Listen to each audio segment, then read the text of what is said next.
bring in a spare.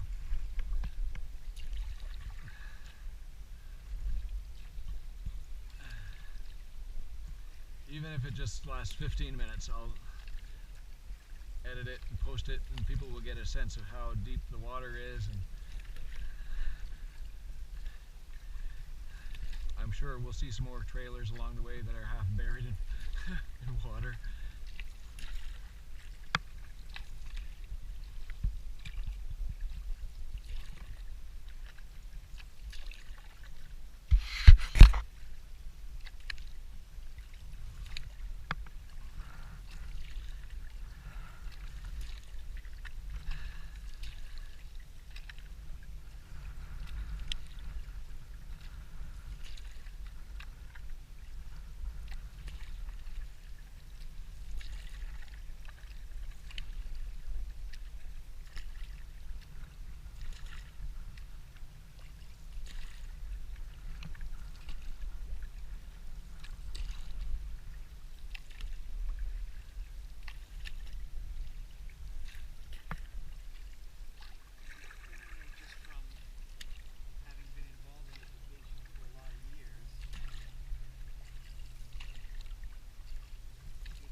Oh, really?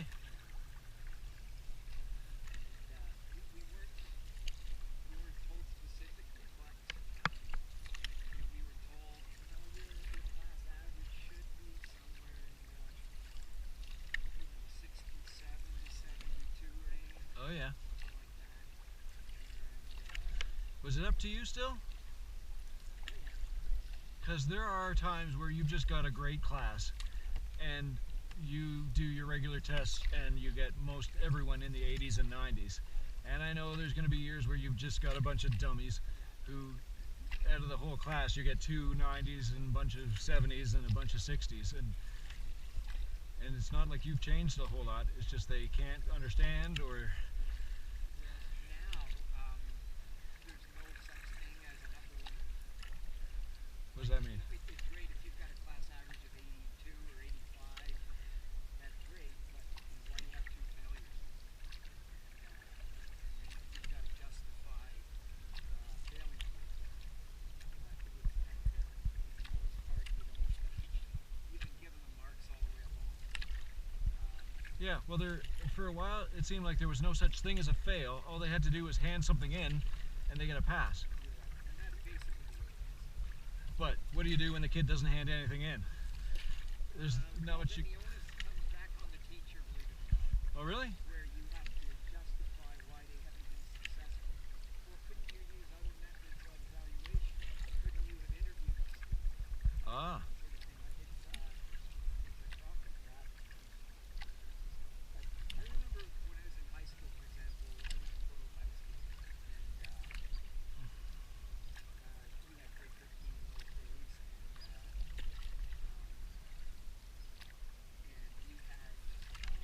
we had what's what they have now as well, which is called Ontario Scholars. And I remember in our school, I think at the time, I don't know how many kids in the school, 1,100 kids, whatever. But I remember Ontario Scholars were only allowed to be in academic subjects, which was The grade 13, right. yeah. And I remember in our class, we had 6 Ontario Scholars. And I know the marks that they got because they were, some of us were pretty friends of mine. I remember one girl, she was involved in some boards and stuff, a really good student. She's now a physician. And I think she had 80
rocked the drama class.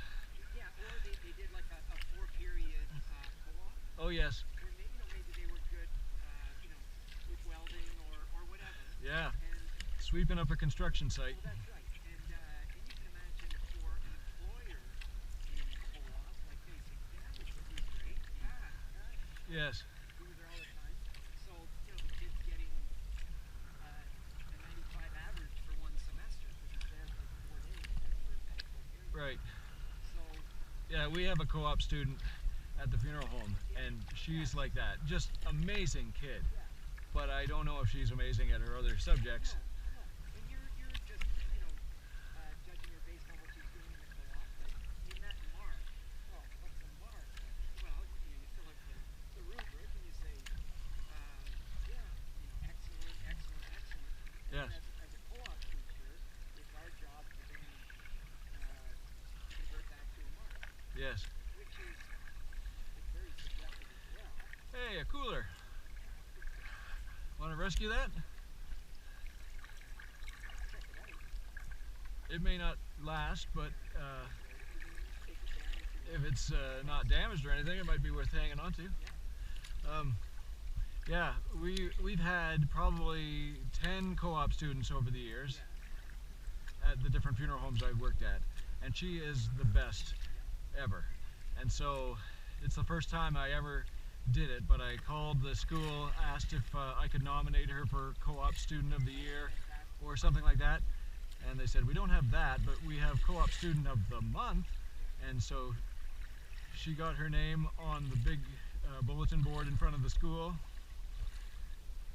and so I took a picture of that for the funeral home website, and now she's in her last year, and she decided to do another co-op with us. And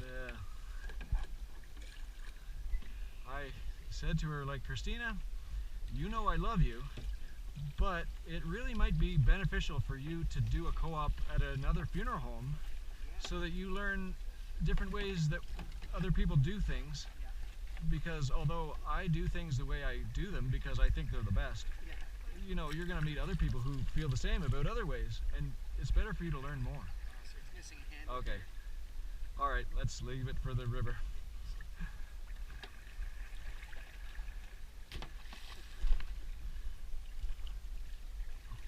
But she wasn't ready to take my advice, so she's doing another co-op with us. And then she's actually going to Humber College next year to be a funeral director. So. Yeah, so I remember the last couple of years when I was at Curtis, I would go to Canoe, and the number of kids who were Ontario scholars would have been, like out of 250 kids, not 110 kids who were Ontario scholars. Yes. And some of them were Ontario scholars. Oh my gosh. And you don't win $100 anymore, do you? I don't know that. I don't think you do. But back in my day, you did. Yeah, that's right. And so I got a bit ripped off. My average was 78, and I felt like, duh, a couple more tests, in algebra that I would have done better at, and it would have been the difference. Algebra was never my strength. But there's certainly been an inflation of marks, and certainly in university as well. Like, I think my high school average was 77 or 78. I had no trouble getting into any university that I wanted. Whereas today, good luck if you have a 77, 78 average. Oh, I know. Yeah, you'll get in, but Yeah, I know. not necessarily where you Yeah, Emma had something like a 93 average, and so she was crossing her fingers for this program because she knows there's only 25 kids who get, the invite.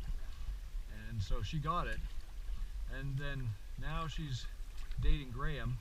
His younger brother had something like a 95 average, and for Emma to get accepted, she also got a scholarship, so it was like $10,000 of her tuition was covered, and as long as she keeps her average in the 90s, it goes on to the next year, and so it covered her for this year too, and we're going to hope that it covers her for the third year. This younger brother of Graham with a 95 average, he was having trouble getting into the school he wanted to be an engineer. So he was like, yeah, he was thinking, I'd like to go to I think Laurier, or is it Laurier? What's the one in Waterloo and Laurier. yeah, Waterloo, I think it's the better school for engineering. So he wanted to go there, but he wasn't even accepted with a 95 average, where most other kids would think they're going to get accepted and get a scholarship with a 95 average. So he ended up going to Brock for engineering, and I don't know how strong their program is. I've always thought, in the end, you come out with a degree in engineering. Okay, it's on. I'll make a suggestion. You get back out of the canoe and we'll bow first, because there's going to be a pretty good flow. Okay. Yeah, we'll probably paddle out that direction. The water will be carrying us towards the bridge anyway. Okay, whenever you're ready.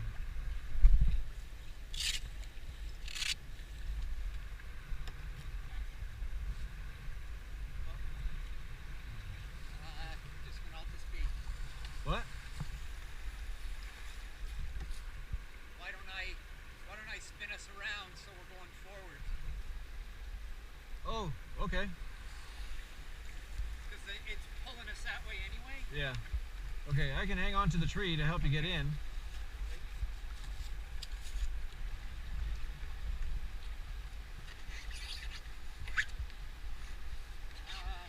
Yeah, I'm not going to put the straps on.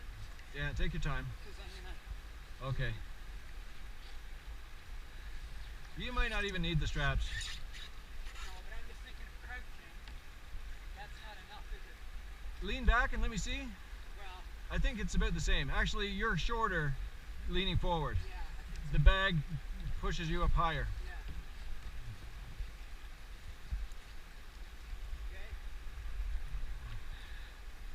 Okay. Here we go, riding in our canoe.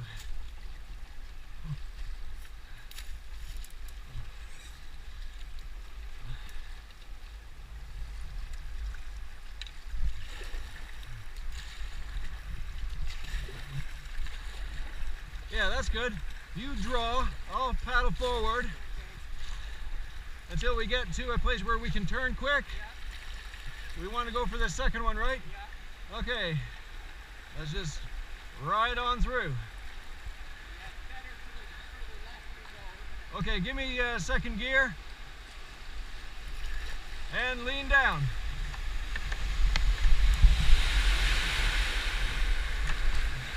Good. Okay, second gear, paddle straight.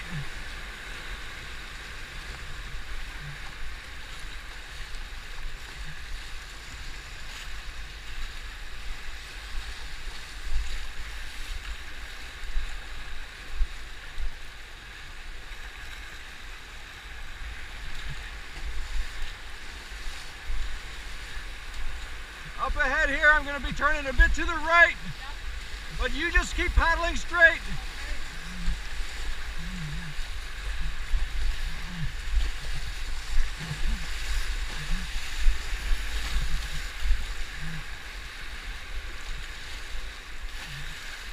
Just like we drew it up.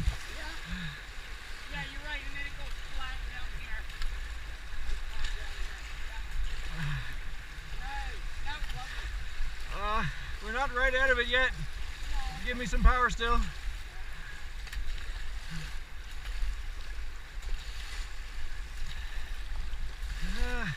Okay, draw a little bit. It's trying to pull us to the left, and I don't want that. Oh, okay, I was trying to pull us left. Okay, when we get into where this other water's coming in, Yeah, we will lean a little bit to the right. yeah.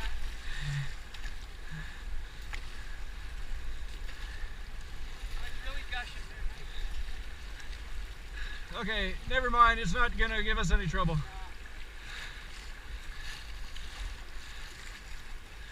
Yeah, good luck getting through there with the canoe. Yeah, that was option B, right? Yeah. All right. That was pretty high water. I don't think we got more than a few drops in the boat though. No, that was great. Yeah, there was nothing too technical there. It was just volume. Yeah. We barely cleared that bridge though, I'll tell you. I was expecting to hear my helmet scratch. I saw you barely cleared it, and we weren't quite straight. Yeah. And like you said, it was a bit, we had a bit more space over towards the left. Yeah. And so then I'm fatter than you and trying to squeeze into a skinnier spot. I thought, oh, this is going to leave some blood. There's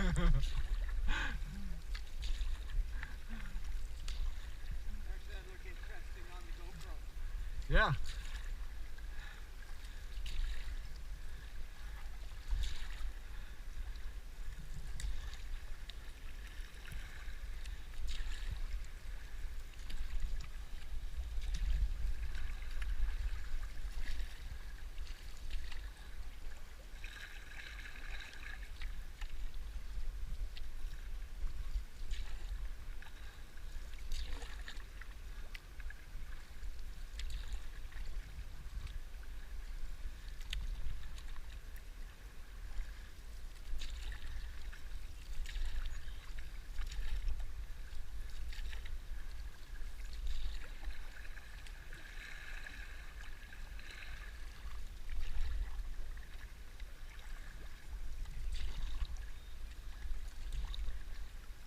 There are some spots on the Ganaraska that the current was this fast. I was really surprised. Right around the put-in for the canoes, then it was racing. That's our old swimming hole from years ago. We jump off the bridge. Is it deep enough to jump off that bridge? It varies every year. I would say it's, we haven't been there in about 2 years maybe. The last time I was there, there's one spot that's maybe 6 feet, but it's like it's maybe, 2 foot square. And then most of it is maybe 4.5 to 5 feet, but it's sandy bottom. So you don't dive or anything. You just, Okay. just jump with bent legs. Yeah. There's some places in Peterborough where you can jump off the bridge. You get to do it about a dozen times and then the police are there to tell you to go away.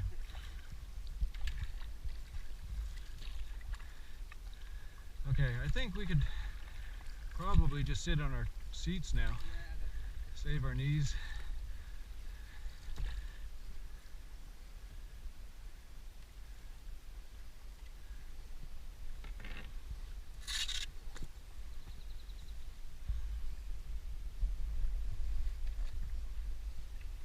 You had no trouble sliding those things off your knees when we dumped though, eh?